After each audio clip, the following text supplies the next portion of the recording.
Let us address the elephant in the room here. It's too big for this bike, I get that. It's blocking the speedo. It's just generally a little bit too big for this bike.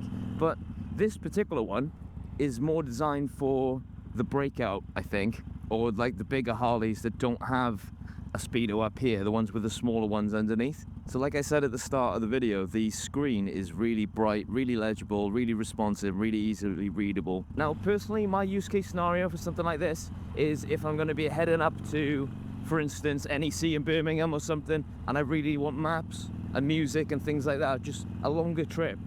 I don't see myself keeping it on constantly purely because the bike is not designed for it. If I had something like a 1250 GS BMW or a bigger bike where I had room up here, then yeah, I'd probably just keep it collected all the time. But the words can't express how weird it feels to have modern creature comforts from cars like Apple CarPlay on a Harley, especially on a Harley like this, a really stripped back old school bike that's got no frills, that looks like it came straight out of the 50s. And don't get me wrong, it might put some people off. For the record, I agree with you. It changes the whole dynamic and feel of this bike, which is not what some people are going to want. It only takes 2 or 3 minutes to put on now. Now I know how it goes on and off. It's really quick and easy to do.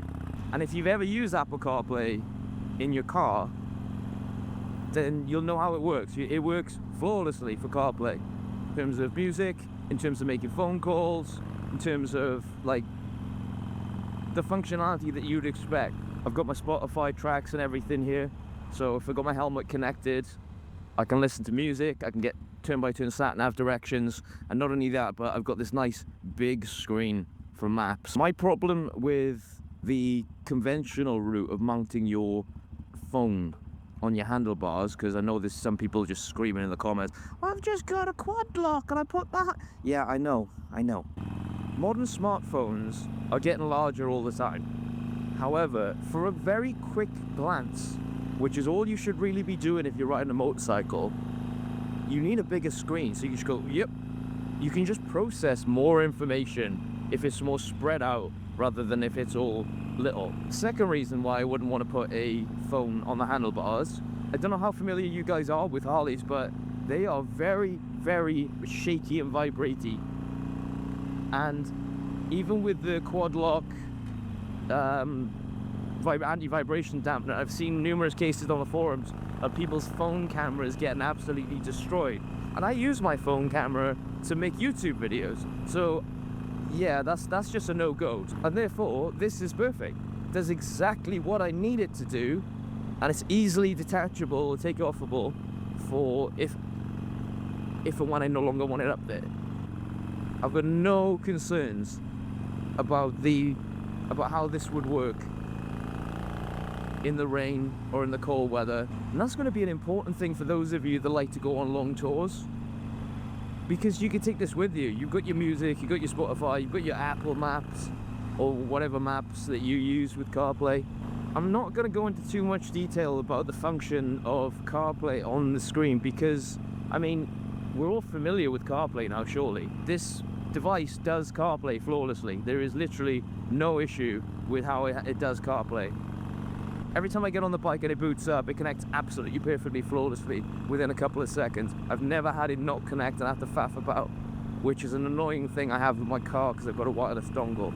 It's not going to be to everybody's taste, and I get that and I accept that, and I actually kind of agree with you. But if you think of it as a tool, like I'm going to, for longer trips, get my music down, and basically have the creature comforts when I need and when I want them, and take it off nice and quickly when I no longer want them and I just want to enjoy biking, it's perfect for that. It's such a scam, this airport. They've got these red lines, look, everywhere around the airports. You can't drop people off even miles away from the terminals because they want your money. They want you to pay to drop them off, or they want to pay to use the bus, and it's all extortionate. So people are fed up of it and they don't want to pay it, so they try and drop somebody off. But look how far this fucking line goes. Like, nope, you can't be within 40 miles of the airport without paying something, even if you're not getting on a fucking plane. Yeah, so anyway, it's a little red Yaris. I drove one of those all the way across Norway and Sweden. That would have made a good video. Like, this is the best, I'm not even joking, this is the best weather we've had in months. This is the first time the sky's some slightly blue shade of grey.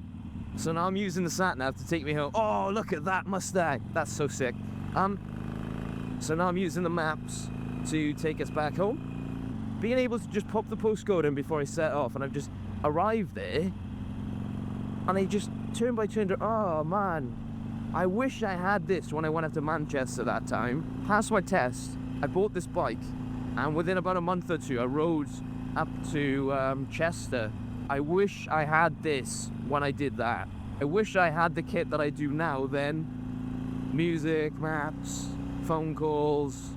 It would have been a lot more comfortable a ride. One good thing I can say in this thing's favour as well, I kind of thought I would fit it, review it, play around with it for a bit, and take it back off. But it's been on for about 2 months. Don't get me wrong, I'll probably take it off soon because I'm going to be doing this whole like bike transformation video series. No, it won't be a series, I'll just do one video. That's like, he's like the vegan to the carnivore, you know? I'm the T-Rex, he's the chicken. Cyclists are vegan motorcyclists, and I'm the kind of guy that likes to eat an extra burger just so that one vegan who thinks he's making a difference isn't. Oh, so yeah, in summary, I love the thing for the reasons that I'd want it. You know, sometimes like you think your phone is listening to you, you be talking about something or you be thinking about something and then it'll come up with an advert for it. Well, I was thinking about getting one of these or something similar to this, but I was trying to justify the cost of doing so. Literally that day, I had an email from Carpuride saying, can we send you one of these to review? It's nice and readable, it's nice and legible, it's easily usable, it gives you everything that you could possibly want from a CarPlay, and it's actually a decent price. And I think, I'm not sure, I'll check when I get back, but I think I've got a discount code to give you guys. If I do, I'll put it in the link underneath this video, because I'm not sure if I do. I know I had some kind of link, I don't know if it's a discount or not, but if it is, then, and you want one, then you get money off. I don't know what that noise was. If you have any questions about this, let me know in the comments, because I respond to pretty much every comment at the moment, because I'm still an absolute micro YouTuber. If you aren't subscribed and you like stuff like this, then why aren't you subscribed? If you're watching this video for like 5 minutes, lunatic. If you have any comments about it, if you have any questions about it, then put them underneath, and then I'll do my best to respond to you as soon as I can. So in summary, is it a game changer? Yes. Of course it is. It's CarPlay on a Harley. It was never meant to have anything like this. Would I recommend it for everybody? No. Just somebody that likes technology like I do, and likes having some creature comforts on longer rides, and yeah. As I said, you can take it on and off as and when you need to. Okay, so click here to watch whatever video YouTube says you should watch next, and I'll see you in the next one. Later.